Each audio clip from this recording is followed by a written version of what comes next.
ಅನುಭವಸಾರದೊಳಗ ಎರಡನೇ ಸಂಧಿ ವಿಚಾರ ಜೀವೇಶ್ವರರ ಬಗ್ಗೆ ವಿಚಾರ ನಡೆಯುತ್ತೆ. ಒಂದೇ ಒಂದು ಶುದ್ಧ ಬ್ರಹ್ಮಚೇತನ ಉಪಾಧಿ ವಶದಿಂದ ಈಶ್ವರನಾಗಿಯೂ ಜೀವನಾಗಿಯೂ ಔಪಾಧಿಕ ಭೇದದಿಂದ ತೋರ್ತಾರೆ. ಹಿಂಗ ತೋರುವಾಗ ಹಂಗಾರ ಶಿವಜೀವರು ಶರೀರದ ಒಳಗೆ ಇಬ್ರು ಕೂಡಿ ಇರ್ತಾರೋ ಅಥವಾ ಬೇರೆ ಬೇರೆ ಇರ್ತಾರೋ? ಕೂಡಿ ಇರ್ತಾರ ಅಂದ್ರ ಅವ್ರು ಯಾವ ಸ್ಥಾನದಾಗ ಇರ್ತಾರ ಅಂತ ಹಿಂಗೆಲ್ಲ ಪ್ರಶ್ನೆ ಮಾಡಿದ್ರ ಅವರು ಹೃದಯ ಕಮಲದಲ್ಲಿ ಇರ್ತಾರ. ಮತ್ತ ಯಾವ ಇಬ್ರು ಕೂಡ ಇರ್ತಾರಂತಂದ್ರ ಅವ್ರು ಸಾಕಾರವೋ ನಿರಾಕಾರವೋ? ಸಾಕಾರ ಇದ್ದವರು ಭೇದವಾಗಿಯೂ ಕೂಡಿರಾಕನು ಬರ್ತಾರ. ಅವರು ಪರಸ್ಪರ ಭೇದ ಇದ್ದವರು ಅಂತ ಹೇಳ್ತೀರಿ. ಎಲ್ಲಿ ಸಾಕಾರತ್ವ ಇರ್ತದ ಅಲ್ಲಿ ಪರಸ್ಪರ ಭೇದನೂ ಇರ್ತದೆ, ಕೂಡಿ ಇರಬಹುದು. ಆದ್ರೆ ನಿರಾಕಾರ ಅಂದ ಮೇಲೆ ಅವರು ಪರಸ್ಪರ ಭೇದವಾಗಿ ಮತ್ತು ಒಂದ ಜಗದಾಗ ಹೆಂಗ್ ಇರ್ತಾರ ಅಂತಂದ್ರ ಸಾಕಾರ ಇದ್ದವ್ರನ್ನೇ ಒಂದು ಜಗದೊಳಗ ಕೂಡಿರಾಕ್ ಬರುದಿಲ್ಲ, ನಿರಾಕಾರ ಇದ್ರನೇ ಒಂದೇ ಜಗದಾಗ ಕೂಡಿರಾಕ್ ಬರ್ತದೆ. ಅದು ಹೆಂಗ ಅಂತಂದ್ರ ದೃಷ್ಟಾಂತ ಕೊಟ್ರು. ಜಲಕುಂಭದಲ್ಲಿ ಮಾರ್ಪೊಳೆವ ಅಂಬರಂ ತಾನೇ ನೆಲೆಸಿದ ಅಂಬರಂ ಎರಡು ನಿರುಪತ್ತೆ ಎಂದು ಒಂದರೊಳಗೆ ಜೀವೇಶ್ವರರು ಒಂದೇ. ಒಂದು ನೀರು ತುಂಬಿದ ಕೊಡದೊಳಗ ಒಳಗೊಂದು ಘಟಾಕಾಶನೂ ಇದೆ, ಆ ನೀರಿನಲ್ಲಿ ಪ್ರತಿಬಿಂಬಿಸುವ ಜಲಾಕಾಶವೂ ಇದೆ. ಆಕಾಶ ಅನ್ನುವಂಥದ್ದು ಯಾವ ನಿರಾಕಾರವಾಗಿರುವುದರಿಂದ ಅಲ್ಲಿ ಜಲಾಕಾಶ ಮತ್ತು ಘಟಾಕಾಶ ಹೆಂಗೆ ಕೂಡಿರ್ತಾವೋ ಹಂಗೆ ಜೀವೇಶ್ವರರು ಇಲ್ಲಿ ಹೃದಯ ಕಮಲದಲ್ಲಿ ಕೂಡಿರ್ತಾರ ಅನ್ನೋದಕ್ಕ. ಅಲ್ಲ, ಪರಿಚಿನ್ನ ವಸ್ತು ಯಾವ್ದು ಸಾಕಾರ ವಸ್ತು ಇರ್ತದ ಅದೇ ಪ್ರತಿಬಿಂಬ ಆಗ್ತದ. ಜೀವ ಪರಮಾತ್ಮನ ಪ್ರತಿಬಿಂಬ ರೂಪ ಅಂತ ನೀವು ಸ್ವೀಕಾರ ಮಾಡಿದ್ರೆ ಆ ನಿರಾಕಾರ ವ್ಯಾಪಕವಾದಂತ ಚೇತನ ಹೆಂಗ ಪ್ರತಿಬಿಂಬ ಆಯ್ತದರೊಳಗ ಅಂತ ಪ್ರಶ್ನೆ ಮಾಡಿದ್ರ, ನಿರಾಕಾರವಾದಂತ ಪೂರ್ಣವಾದಂತ ಆಕಾಶ ಜಲದೊಳಗ ಪ್ರತಿಬಿಂಬ ಆಗ್ತದೋ ಇಲ್ಲೋ ಆಗ್ತದ. ಅದಕ್ಕ ಸರಸಿಯೋಳ ಮೇಲಣ ಅಂಬರವೇ ಮಾರ್ಪೊಳೆಯುವುದು, ಅಲ್ಲಿ ಇರುತ್ತಿರುವ ತಾರೆ ಮೇಘ ಮುಂತಾದವ ಸರಸಿಯೊಳಗೆ ಒಕ್ಕುತಿಹವಾಗಿ. ನೀರಾಗ ಆಕಾಶದ ಪ್ರತಿಬಿಂಬ ಬಿದ್ದಿರ್ತದೆ, ಮೇಲೆ ತಾರೆ ಮತ್ತು ಮೇಘ ಮೋಡಗಳು ಚಿಕ್ಕಿಗಳು ತೋರ್ತಾವ. ಆಕಾಶ ಇದ್ದಲ್ಲಿ ಇದೀಗ ತೋರ್ತಾವ. ಅವು ತೋರ್ತಾವ ಅಂದ್ರ ಆಕಾಶದ ಪ್ರತಿಬಿಂಬ ಅಲ್ಲಿ ಆಗಿರ್ತದೆ ಅಂತ ಈ ರೀತಿಯ ದೃಷ್ಟಾಂತ ಕೊಟ್ಟು ನಿನ್ನೆ ಹೇಳಿದರು. ಈಗ ಅದನ್ನ ಮತ್ತು 13ನೇ ನುಡಿ ಅಂತ ಹೇಳ್ತಾರೆ. ಪೂರ್ಣವಾದ ಚಿತ್ತು ಜೀವೇಶ್ವರ ರೂಪದಿಂದ ತೋರ್ತದ ಉಪಾಧಿ ಮೂಲಕವಾಗಿ ಅಂತ ಹೇಳ್ತಾರೆ. ಪರಿಪೂರ್ಣ ಗಗನವು ಈ ಪರಿಯ ಮಾರ್ಪೊಳೆಯುವಂತೆ ಭರಿತವಹ ಚಿತ್ತು ಜೀವರೆನಿಸಿ ಸಂಚರಿಸುವುದು ಉಪಾಧಿ ವಶದಿಂದ. ಪರಿಪೂರ್ಣ ಗಗನವು ಈ ಪರಿಯ ಮಾರ್ಪೊಳೆಯುವಂತೆ, ಈ ಆಕಾಶ ಪರಿಪೂರ್ಣ ಅಂದ್ರೆ ವ್ಯಾಪಕವಾದ ಆಕಾಶ ನೀರಾಗ ಹೆಂಗ ಪ್ರತಿಬಿಂಬಿಸಿ ತೋರುತ್ತದೆಯೋ ಅದರಂತೆ ಭರಿತವಹ ಚಿತ್ತು ಭರಿತವಹ ಪೂರ್ಣವಾದಂತ ಚೇತನ, ದೇಶಕಾಲ ವಸ್ತು ಪರಿಚ್ಛೇದ ರಹಿತವಾದಂತ ಶುದ್ಧ ಬ್ರಹ್ಮಚೇತನ ಅದೇನ್ ಮಾಡ್ತದ, ಶಿವಜೀವ ರೂಪಗಳಾಗಿ ಹೃದಯ ಕಮಲದಲ್ಲಿ ಇರ್ತದೆ, ಸುಳಿತಾರ, ಇಬ್ರು ಕೂಡ ಇರ್ತಾರ ಅಂತ ಈ ರೀತಿಯಾಗಿ ಭರಿತವಹ ಚಿತ್ತು ಶಿವಜೀವರೆನಿಸಿ ಸಂಚರಿಸುವುದು ಉಪಾಧಿ ವಶದಿಂದ. ಒಂದೇ ಒಂದು ಚಿತ್ತು ಅದು ಯಾವ ರೀತಿಯಾಗಿ ಮಾಯಾ ಉಪಾಧಿಯಿಂದ ಈಶ್ವರ ನೆನೆಸಿ, ಅಹಂಕಾರದ ಉಪಾಧಿಯಿಂದ ಜೀವ ಎನಿಸಿ, ಅವರು ಉಪಾಧಿಯಿಂದನೇ ಶಿವಜೀವರೆನಿಸಿ ತೋರ್ತಾರ. ಅದಕ್ಕ ಇಲ್ಲಿ ಬಿಂಬ ಪ್ರತಿಬಿಂಬವಾದವನ್ನ ಆಭಾಸವಾದವನ್ನ ಜೀವನ ಸ್ವರೂಪಗಳು ಅವಚ್ಛಿನ್ನವಾದ 3 ವಾದಗಳು ಬರ್ತಾವ.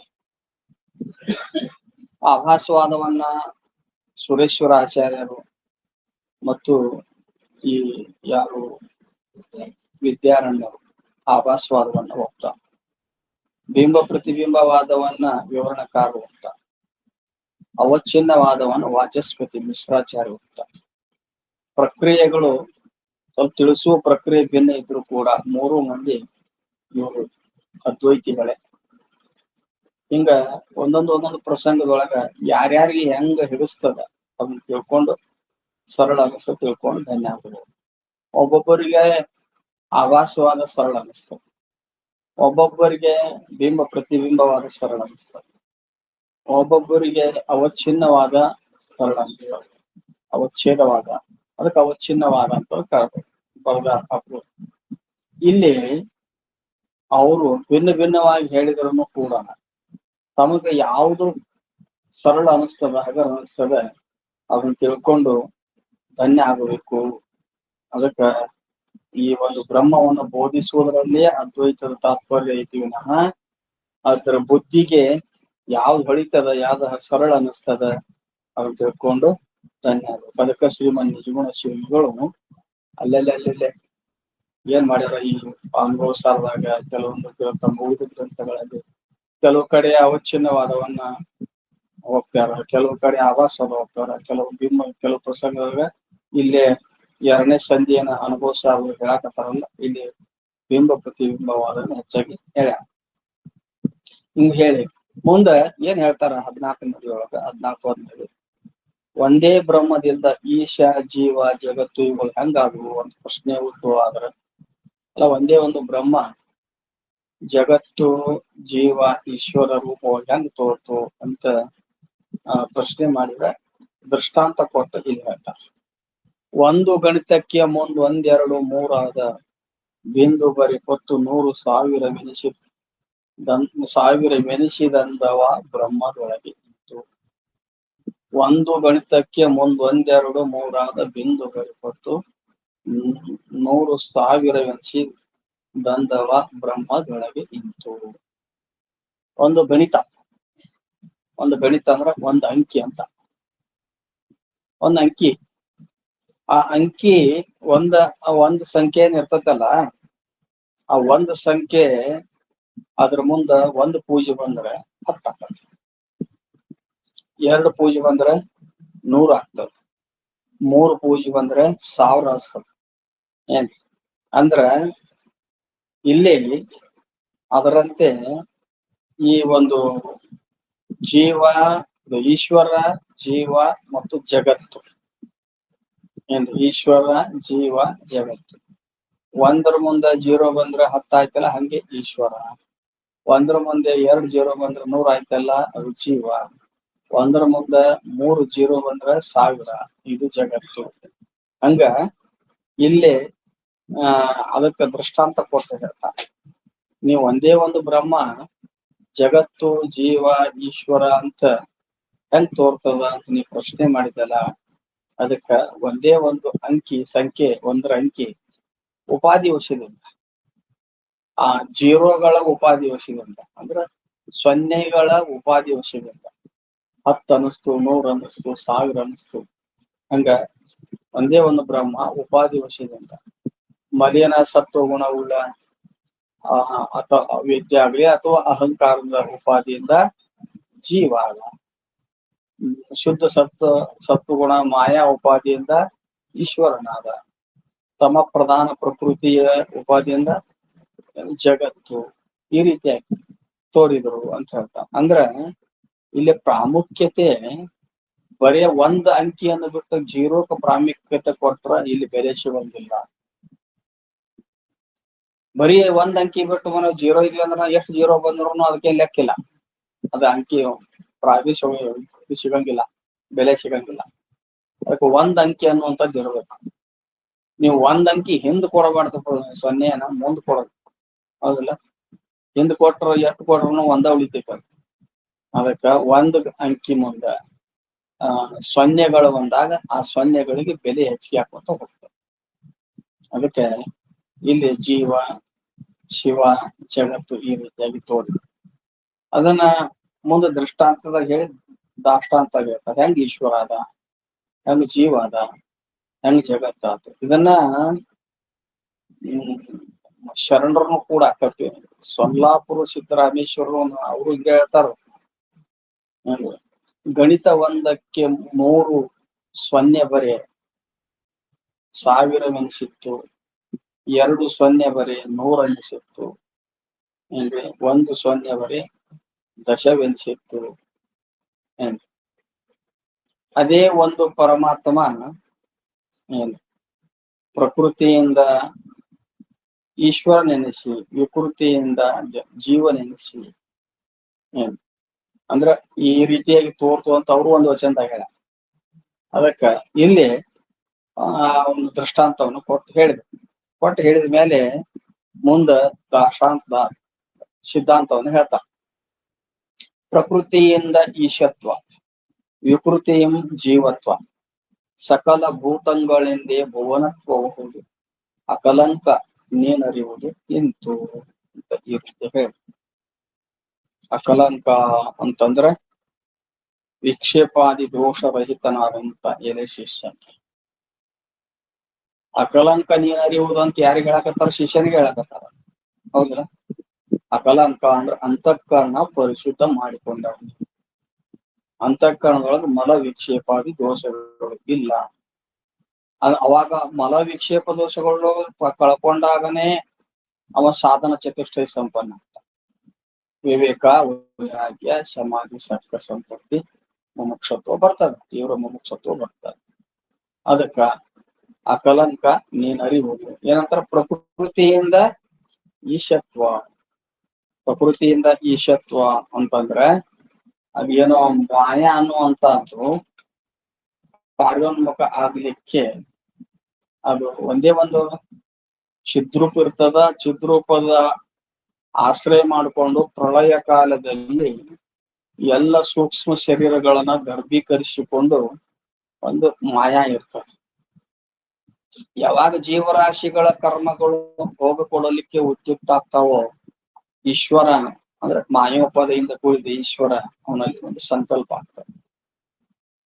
ಆ ಸಂಕಲ್ಪ ಅದು ಏನಂದ ಆ ಮಾಯನೆ ಅದು ಯಾವಾಗ ಸಂಕಲ್ಪ ಆಯ್ತು ಅವಾಗ ಕಾರ್ಯೋನ್ಮುಖ ಆಗ್ಲಿಕ್ಕೆ ಪ್ರವೃತ್ತಿ ಆಗ್ತದ. ಅದು ಯಾವಾಗ ಮಾಯೆ ಕಾರ್ಯೋನ್ಮುಖ ಆಗ್ಲಿಕ್ಕೆ ಪ್ರವೃತ್ತಿ ಆಯ್ತು ಸೃಷ್ಟಿಗೆ, ಅದು ಪ್ರಕೃತಿ ಅನಿಸುವಂತ. ಆ ಪ್ರಕೃತಿಯ ಉಪಾಧಿಯಿಂದ ಶುದ್ಧ ಚೇತನ ಈಶ್ವರ ಅನಿಸುವಂತ. ಈಶ್ವರ ಅಂತ ಇದು ತ್ವಂಪದದ ತತ್ಪದದ ವಾಚ್ಯ. ತತ್ಪದದ ವಾಚ್ಯ. ಪ್ರಕೃತಿ ಉಪಹಿತನಾಗಿ ಸಕಲೇಶತಾದಿ ಗುಣ ನಿಖರ ಹಿಡಿದು ಅಖಿಳ ಕಾರಣನಾಗಿ ತನಗೆ ಒಂದು ವಿಕೃತಿ ಇಲ್ಲದೆ ಆನಂದಮಯನೇ ಈ ಸುಕರವ ತತ್ಪದಕ್ಕೆ ವಾಚಾರ್ಥವೆಂದು ಒಂದು ಈಶ್ವರ. ಇದು ಪ್ರಕೃತಿಯ ಉಪಾಧಿಯಿಂದ, ಪ್ರಕೃತಿ ಅಂದ್ರೆ ಅದು ಮೂಲ ಕಾರಣ, ಇನ್ನು ಅದು ಮಹತತ್ವ ಆಗಿಲ್ಲ, ಮೂಲ ಕಾರಣ. ಆ ಒಂದು ಪ್ರಕೃತಿ ಉಪಾಧಿಯಿಂದ ಏನಾಗ್ಯಾವ? ಈಶ್ವರ. ಅವಾಗ ಅವನಿಗೆ ಈಶ್ವರನಿಗೆ ಸರ್ವಜ್ಞತ್ವಾದಿ ಗುಣಗಳು ಬಂದು ಸರ್ವಜ್ಞ, ಸರ್ವಶಕ್ತಿತ್ವ, ಸರ್ವ ಪ್ರೇರಕತ್ವ ಹಿಂಗೆ ಹೇಳ್ತಾವ.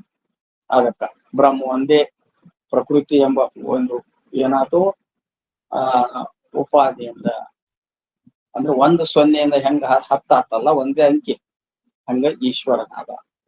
ಇನ್ನ ವಿಕೃತಿಯಿಂದೆ, ವಿಕೃತಿ ಅಂದ್ರೆ ಪ್ರಕೃತಿನೇ ವಿಕೃತಿ ಹೊಂದಿ ಕೊನೆಗೆ ಏನಾಯ್ತು ಅಂದ್ರ ಅಂತಃಕರಣದಲ್ಲಿ ಒಂದು ಅಹಂಕಾರ ವೃತ್ತಿಯಾಯ್ತು. ಅಹಂಕಾರದ ಉಪಾಧಿಯಿಂದ ಜೀವ, ಅದಕ್ಕೆ ಅವನಿಗೆ ಅಹಂಕಾರ ಧರ್ಮಗಳು ಕರ್ತ ಮತ್ತು ಭೋಕ್ತ, ಕರ್ತೃತ್ವ ಭೋಕ್ತೃತ್ವ ಜೀವನಲ್ಲಿ ತೋರ್ತಾವ. ಅದು ಆ ಯಾವ ವಿಕೃತಿ ಅಹಂಕಾರ ರೂಪ ವಿಕೃತಿಯ ಉಪಾಧಿಯಿಂದ ಜೀವನಾದ, ಒಂದೇ ಚೈತನ್ಯ ಜೀವನಾದ. ಅವನಿಗೆ 2 ಸೊನ್ನೆ ಬಂದ್ರೆ ಹೆಂಗ 100 ಅನ್ನಿಸ್ತಲ್ಲ, ಹಂಗ ಜೀವ ಅದ. ಇನ್ನು ಮೂರನೇದೇನೋ ಪಂಚಮಹಾಭೂತಗಳು ತೋರಿದ್ವು. ಪಂಚಮಹಾಭೂತಗಳು ಪಂಚೀಕರಣ ಆಯ್ತು. ಆಕಾಶ, ವಾಯು, ಅಗ್ನಿ, ಜಲ, ಪೃಥ್ವಿ ಅನ್ನುವಂತ ಪಂಚಮಹಾಭೂತಗಳು ತೋರಿದ್ವು. ಅವುಗಳಿಂದ ಪಂಚೀಕರಣ ಆಯ್ತು. ಪಂಚೀಕರಣದಿಂದ ಬ್ರಹ್ಮಾಂಡ ಮತ್ತು ಪಿಂಡಾಂಡಗಳು ತೋರಿದ್ವು. ಆ ಬ್ರಹ್ಮಾಂಡ ಪಿಂಡಾಂಡಗಳೇ ಭುವನತ್ವ ಅಂತ ಅನ್ಸ್ಕೊಂಡು ಭುವನಗಳು 14 ಲೋಕಗಳಿಂದ ಕೂಡಿದ ಒಂದು ಬ್ರಹ್ಮಾಂಡ. ಅದಕ್ಕ ಈ ರೀತಿಯಾಗಿ ಹೆಂಗ 3 ಕೋಟಿ ಸಾವಿರ ಅನಿಸ್ತಲ್ಲ, ಈ ಒಂದು ಬ್ರಹ್ಮಾಂಡ ಅನ್ನುವಂಥದ್ದು ಜಗತ್ ಅನ್ನುವಂಥದ್ದು ತೋರಿದವು. ಒಂದೇ ಒಂದು ಬ್ರಹ್ಮದಲ್ಲಿ ಉಪಾಧಿ ಈ ರೀತಿಯಾಗಿ ತೋರಿದವು ಅಂತ ಅಲ್ಲಿ ದೃಷ್ಟಾಂತವನ್ನು ಕೊಟ್ಟು ಹೇಳಿದ. ಈಗ ಸೂತ್ರ ಮುಗಿಸಿದ್ರು, 2ನೇ ಸೂತ್ರವನ್ನು ಮುಗಿಸಿದ್ರು. ಮುಂದ 3ನೇ ಸೂತ್ರ ಪ್ರಾರಂಭ ಮಾಡೋ ಏನ ಪ್ರಶ್ನೆ ಮಾಡ್ತಾನೆ. ಬಳಿಕ ಪೂರ್ವ ಸೂತ್ರದೊಳಗೆ ಶಿಷ್ಯ ಶಿವ ಜೀವ ಜಗದಾದಿಗಳು ಒಂದು ಬ್ರಹ್ಮದಿಂದ ಉಪಾಧಿಗಳ ಮೂಲಕ ತೋರಿದವು ಅನ್ನೋದು ಗೊತ್ತಾಯ್ತು. ಒಂದೇ ಬ್ರಹ್ಮ ಉಪಾಧಿ ಮೂಲಕವಾಗಿ ಶಿವ ಜೀವ ಜಗತ್ತಾಗಿ ತೋರ್ತು ಅಂತ ತಿಳ್ಕೊಂಡ.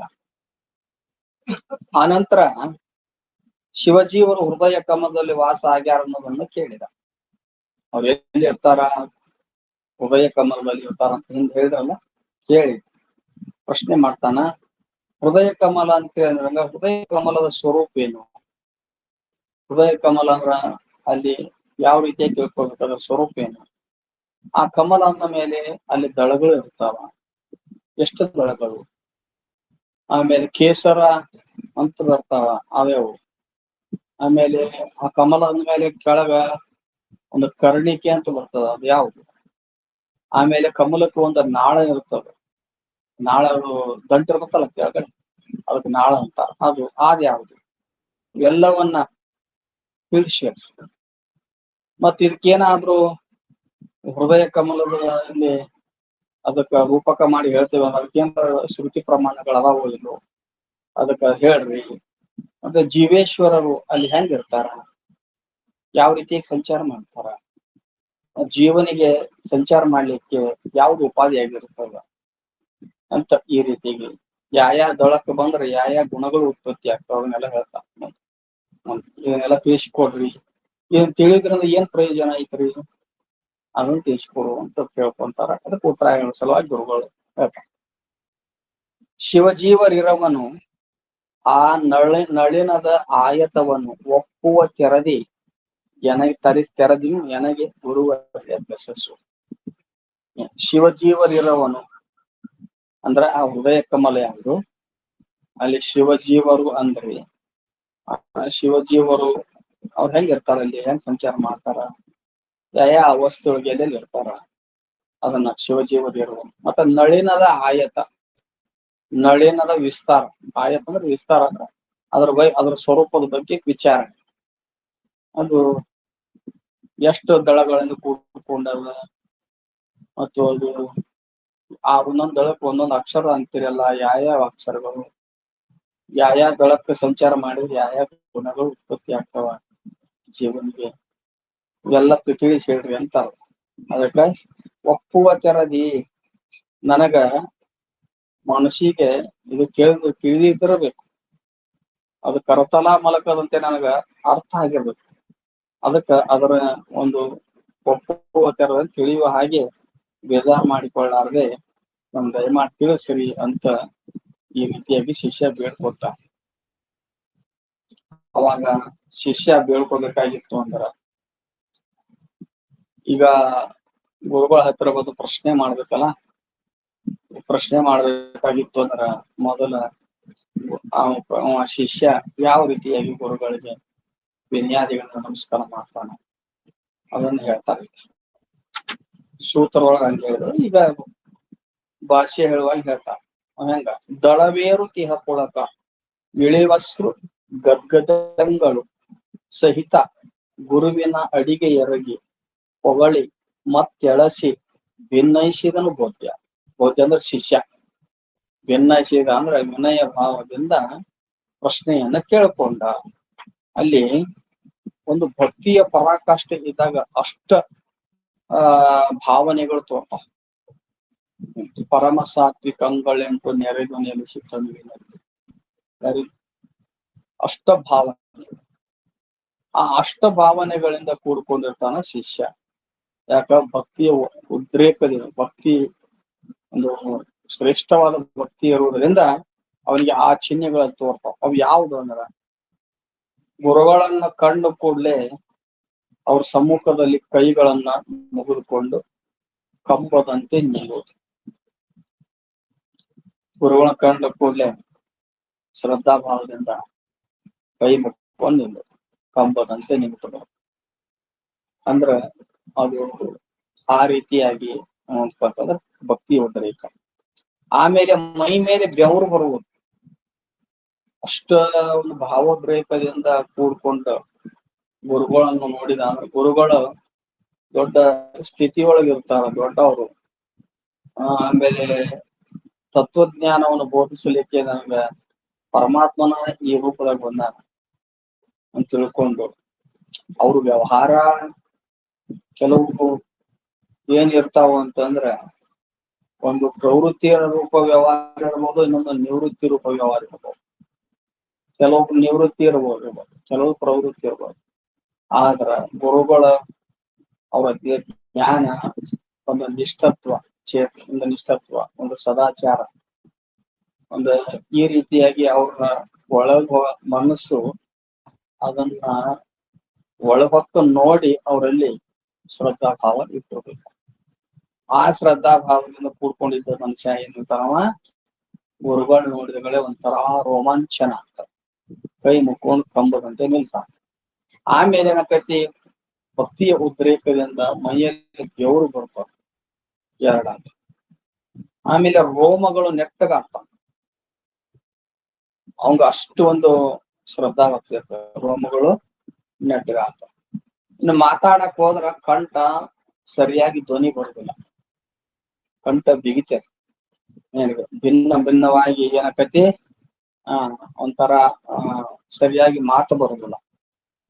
ಆಮೇಲೆ ಶರೀರದಲ್ಲಿ ನಡುಕ ಬರ್ತದೆ, ಶರೀರದಲ್ಲಿ ನಡುಕ ಬರ್ತದೆ. ಅದಕ್ಕೆ ಈ ರೀತಿ ಮುಖದ ಬಣ್ಣ ಬದಲಾವಣೆ ಆಗ್ತವೆ, ಅಷ್ಟ ಭಾವನೆಗಳು ತೋರಾಕತ್ತಾವ ಅಂತ ಅದನ್ನ ಹೇಳಕತ್ತಾವ. ಆಮೇಲೆ ಕಣ್ಣೊಳಗ ಆನಂದ ಬಾಷ್ಪಗಳು ಬರ್ತಿರ್ತಾವ. ಆ ಮೂರ್ತಿ ಒಂದು ಗುರುವಿನ ಮೂರ್ತಿಯನ್ನು ಶ್ರದ್ಧಾಭಾವದಿಂದ ಕಣ್ಣಾಗ ಆನಂದದ ಬಾಷ್ಪ ಬರ್ತಿರ್ತಾವ.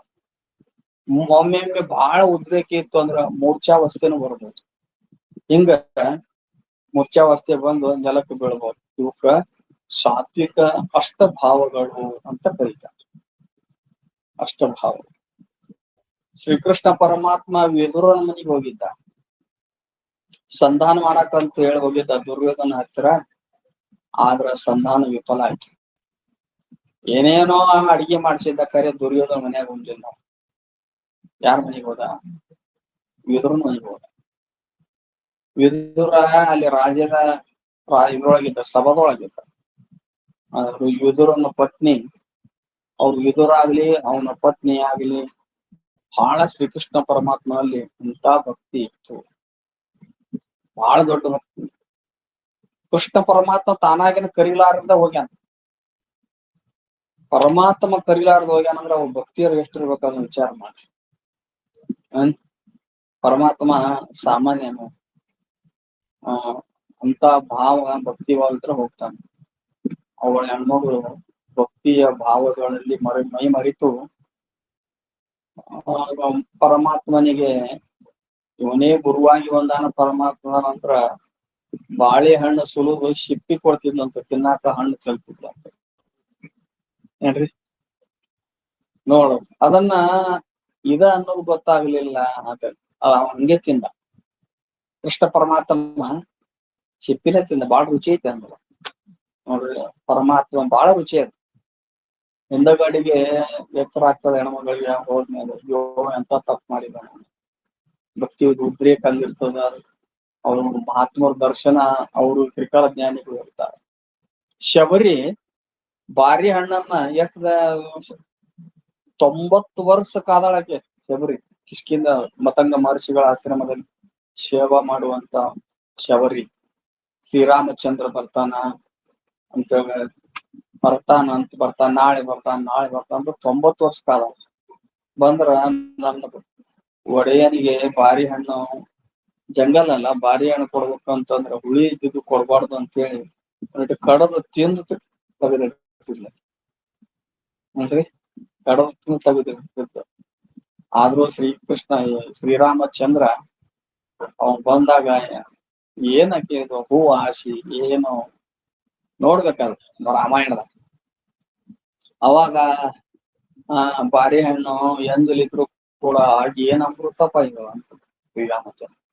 ಅಂದ್ರೆ ನೀವು ಅಂತಿದ್ರು ಯಾರು ಲಕ್ಷ್ಮಣ ಅಂತಿದ್ದ ಕಡದು ಎಂದಲ ಮಾಡಿಟ್ಟಾಳ ಯಪ್ಪ ಅಂತ. ಅದು ಕಡದು ಎಂದಲ ಮಾಡಿದ್ರು ಕೂಡ ಅದ್ರೊಳಗೆ ಭಕ್ತಿ ಅಮೃತ ಐತೋ ಲಕ್ಷ್ಮಣ ಅಂತ. ಅದಕ್ಕ ಅದು ಹೆಂಗ ನೋಡ್ರಿ ಅದು ಭಕ್ತಿ ಭಾವ ಬಹಳ ವಿಚಿತ್ರ ಇರ್ತದ. ಅದ ಅದಿತ್ತಂದ್ರ ಅತಿ ಭಕ್ತಿ ಇತ್ತಂದ್ರ ಈ ಭಾವನೆಗಳು ಉತ್ಪತ್ತಿ. ಹಂಗ ಏನ್ರಿ ಸಿದ್ಧಾರೂಢಪ್ಪ ಇದ್ದ ಕಬೀರದಾಸರು ಎಷ್ಟು ಭಕ್ತಿ ಅವ್ರಿಗೆ, ಬಹಳ ಭಕ್ತಿ. ಕಬೀರದಾಸ ಜಳಕ ಮಾಡುವ ಹೊತ್ನ್ಯಾಗ ಕೌಪಿಯ ಮ್ಯಾಲ ಜಳಕ ಮಾಡ್ತಿದ್ರು. ಯಾರೋ ಬಂದ್ರು ಬ್ರಹ್ಮ ಹೆಂಗ್ ಇರ್ತದ ಅಂದ್ರಂತ ಸಿದ್ಧಾರೂಢರಿಗೆ. ಬ್ರಹ್ಮ ತೋರಿಸ್ತಂತಡಿ ಅಂದ್ರಂತ. ಏನ್ರಿ ಕಬೀರದಾಸರು ಜಳಕ ಮಾಡಾಕತ್ತಿದ್ರ. ಕಬೀರಾ ಅಂದ್ರು, ಆ ಕೌಪಿನ ಮ್ಯಾಲ ಚರ್ಗಿ ಹಿಡ್ಕೊಂಡು ಓಡಿ ಬಂದಿದ್ರು. ಹೌದಾ, ನಾವ್ ಒಂದ್ ವೇಳೆ ಗುರುಗಳ ಕರ್ದ ಹೊತ್ನ್ಯಾಗ ನಾವು ಊಟ ಮಾಡಿ ಹೋಗನ್ ತಡಿ ಮುಗಿಸ್ಕೊಳತೀವಿ.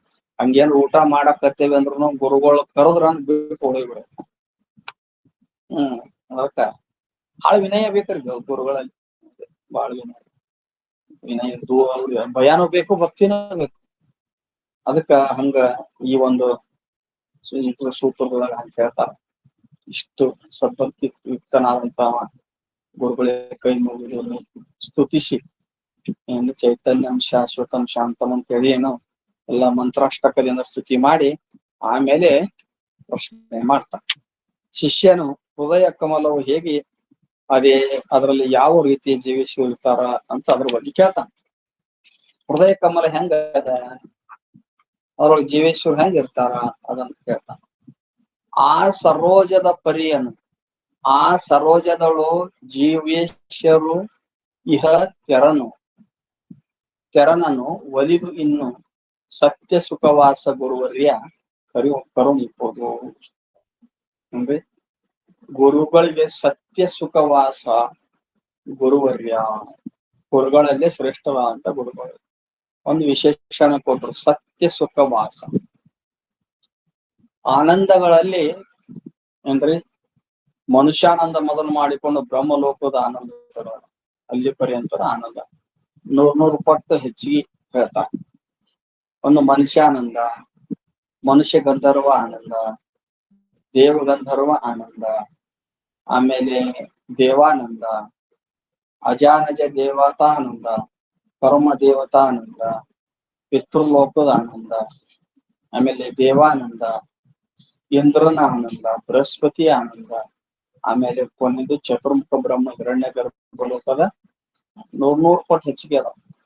ಅವೆಲ್ಲ ಆನಂದಗಳು ಏನ್ರಿ ತೋರಿದ್ರು ಕೂಡ 100 ಪಟ್ಟು ಹೆಚ್ಚಿಗೆ ವಾಗಿ ತೋರಿದ್ರು ಕೂಡ ಆ ಆನಂದಗಳು ವಿಷಯದ ಉಪಾಧಿಯಿಂದ ಬಂದಿರುವುದರಿಂದ ಕಲ್ಪಿತ. ಆದ್ರ ಗುರುಗಳು ಬ್ರಹ್ಮಾಕಾರ ವೃತ್ತಿಯಲ್ಲಿ ಯಾವ ಆನಂದವನ್ನು ಅನುಭವಿಸ್ತಿರ್ತಾರೋ ಶಾಂತ ವೃತ್ತಿಯೊಳಗ ಆ ಆನಂದ ವಿದ್ಯಾನಂದ ಅನ್ಸ್ಕೊಂತ. ಏನ್ರಿ ಪರಿಪೂರ್ಣ ಕಾಮತೆ ದೊರೆತ ಸಮಯದಳು ಸರಿಯಾವುದಿಲ್ಲದೆ ಪರತರವಾದ ಸತ್ಯ, ಇದಕ್ಕೆ ವಿದ್ಯಾನಂದ ಅಂತ. ಪರಿಪೂರ್ಣ ಕಾಮತೆ ದೊರೆತ ಸಮಯದಳು, ಯಾವ ತತ್ವಜ್ಞಾನಿ ಒಂದು ಸ್ವರೂಪದ ಜ್ಞಾನ ಆಗ್ಯದ, ಸ್ಥಿತಿ ಆಗ್ಯದ, ಅವನಿಗೆ ಯಾವ ವಿಷಯಗಳು ಕೂಡ ಅವನು ಅಪೇಕ್ಷೆ ಮಾಡೋದಿಲ್ಲ, ಹೊರಗಿನ ವಿಷಯಗಳನ್ನ ಅಪೇಕ್ಷೆ ಮಾಡೋದಿಲ್ಲ. ಯಾಕಂದ್ರೆ ಎಲ್ಲ ಕಾಮನೆಗಳು ಅವನಿಗೆ ಬಿಡಲ್ಪಟ್ಟಾಗುತ್ತವೆ.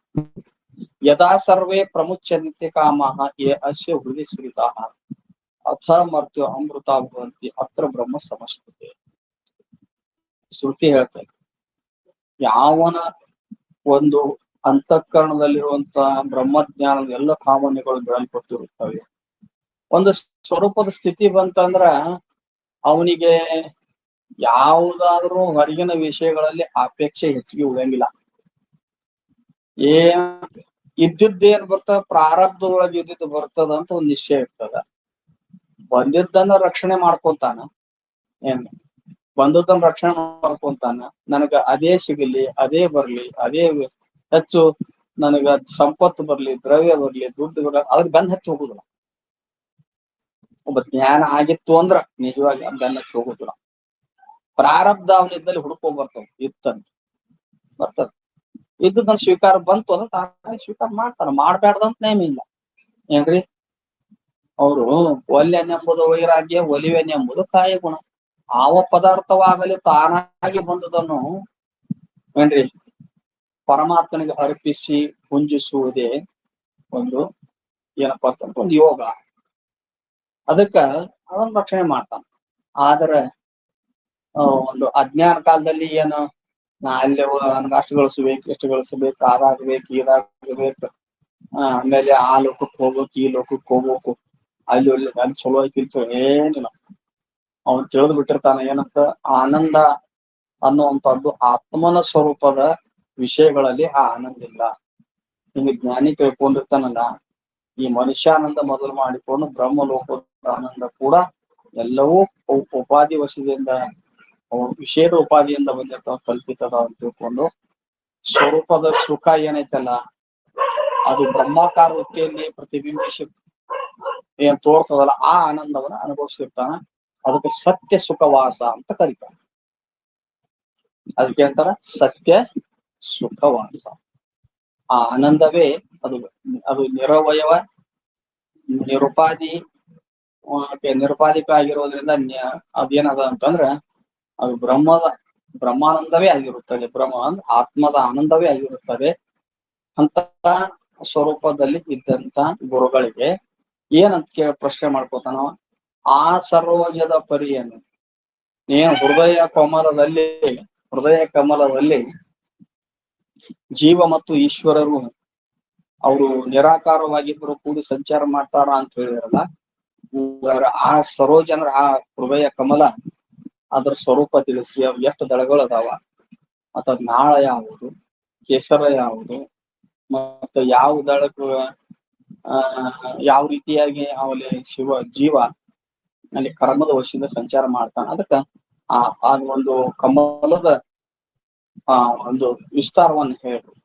ಆಮೇಲೆ ಆ ಸರೋಜದಳು ಜೀವೇಶ್ವರಿ ಹತ್ತಿರನು ಅಂದ್ರೆ ಆ ಹೃದಯ ಕಮಲದಲ್ಲಿ ಜೀವೇಶ್ವರರು ಇರ್ತಾರಂತೀರಿ. ಅವ್ರು ಹೆಂಗ ಇರ್ತಾರ ಅದೊಂದ್ ಬಗ್ಗೆ ತಿಳಿಸ್ಕೊಡ್ರಿ ಅಂತ ಶಿಷ್ಯನಾದಂತ ಜೀವೇಶ್ವರರು ಯಾವ ವಿಧದಿಂದ ವಾಸ ಮಾಡ್ಕೊಂಡಿರ್ತಾರ ನನಗೆ ತಿಳಿಸಿ ಹೇಳ್ರಿ, ನಾನು ಅಜ್ಞಾನವನ್ನು ಕಳಿರಿ ಅಂತ ಗುರುಗಳಲ್ಲಿ ನಾವೇನೋ ಪ್ರಶ್ನೆ ಮಾಡ್ಕೊಂತಾಗ, ಇನ್ನ ಗುರುಗಳು ಪ್ರಶ್ನೆಗಳ ಅಭಿಪ್ರಾಯವನ್ನ ತಿಳ್ಕೊಂಡು ಸಂತೋಷ ಆಗಿ ಈ ಹೃದಯ ಕಮಲದ ಬಗ್ಗೆ ವಿಸ್ತಾರವಾಗಿ ಹೇಳಕ್ ಪ್ರಾರಂಭ ಮಾಡ್ತಾರ. ಆ ವಿಷಯವನ್ನು ಮತ್ತೆ ನಾಳೆ